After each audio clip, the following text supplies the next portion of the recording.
పెట్టిన రైతులో ఉన్నాము. నేను 3 ఎకరాలు పెట్టిన, 1 లక్ష రూపాయలు అప్పు తెచ్చిన. కట్టుకునే టయానికి, పంట చేతికి వచ్చిన టయానికి ఏం లేకుండా మొత్తం కొట్టుకుపోయింది. మొత్తం నీళ్ళ పాలైంది.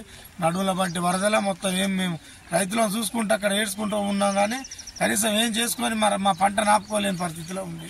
మేము చూసుకుంటా మా ధాన్యాన్ని నీళ్ళ పాలు చేసినాం. కాబట్టి దయచేసి రైతులను ఆదుకోవాలని మనస్ఫూర్తిగా సీతక్క గారిని కానీ, కలెక్టర్ గారిని కానీ, అధికారులను, జిల్లా అధికారులను, మండల అధికారులు తక్షణమే మాకు సహాయక చర్యలు చేపట్టి నష్టపరిహారాన్ని అంచనేసి మా నష్టపరిహారాన్ని మాకు ఇప్పిస్తే మేము మా భార్య పిల్లలను చదువుకొని మా అప్పులు కట్టుకునే పరిస్థితిలో ఉంటాం. లేకపోతే మాకు ఆత్మహత్యలే శరణం తప్ప ఇంకేది లేదు.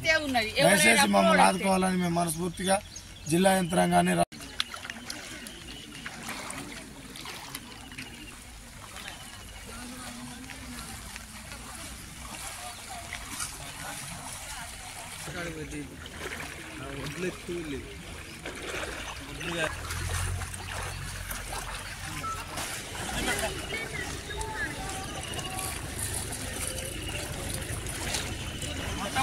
అన్న ఇప్పుడు వరద తగ్గినాక వరద తగ్గింది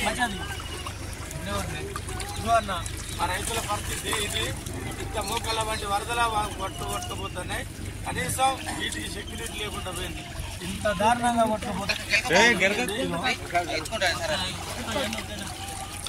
ఇక్కడ ఓట్లే అన్ని ఓట్లే.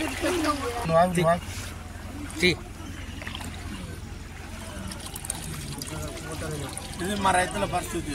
దయచేసి మీరు అధికారులు దృష్టి పెట్టాలి. మేము ఒక్కొక్కరి దగ్గర, కట్లేర్ల దగ్గర, ట్రాక్టర్ల దగ్గర, హార్వెస్టర్ల దగ్గర అప్పులు చేసి మేము వ్యవసాయం చేసుకున్నాం.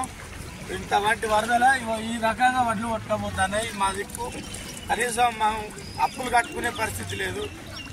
ఏ అప్పులోళ్ళు కూడా ఆగరు. వడ్లు పండినాయి అంటే అప్పులోళ్ళు ఇళ్ళకి కడతారు. ఇంతవరకు మేము ఎవరికి రూపాయి కట్టాలనో, ఏడాది మా భార్య పిల్లలు ఏం చదువుకోవాలో అర్థం కాని పరిస్థితిలో ఉన్నాం.